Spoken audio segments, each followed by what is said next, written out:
শেখ হাসিনাকে ক্ষমতাচ্যুত করার পেছনে যুক্তরাষ্ট্রের কোনো সংশ্লিষ্টতা নেই। এই ঘটনায় যুক্তরাষ্ট্রের সংশ্লিষ্টতার অভিযোগ সঠিক নয়। বাংলাদেশের জনগণের ইচ্ছে মতোই এই পরিবর্তন এসেছে।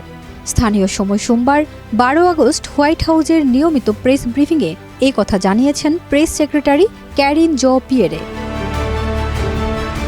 বাংলাদেশ নিয়ে করা এক প্রশ্নের জবাবে ক্যারিন বলেন, যুক্তরাষ্ট্র বিশ্বাস করে জনগণই তাদের সরকারের ভবিষ্যৎ নির্ধারণ করবে। তিনি আরও বলেন, শেখ হাসিনাকে ক্ষমতাচ্যুত করার পেছনে যুক্তরাষ্ট্রের কোনো ভূমিকা নেই। এই ধরনের কোনো দাবি গুজব ও মিথ্যা।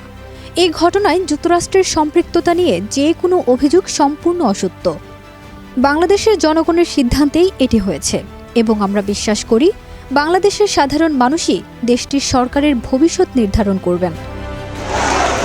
গত 5 আগস্ট তুমুল গণ আন্দোলনের মুখে শেখ হাসিনা বাংলাদেশ ছেড়ে যান।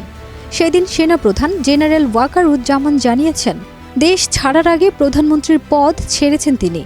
যদিও আওয়ামী লীগ সভাপতির ছেলে সজীব ওয়াজেদ জয় দাবি করেছেন তার মা পদত্যাগ করে যাননি। ফারজানা নিকিতা, দেশ রূপান্তর।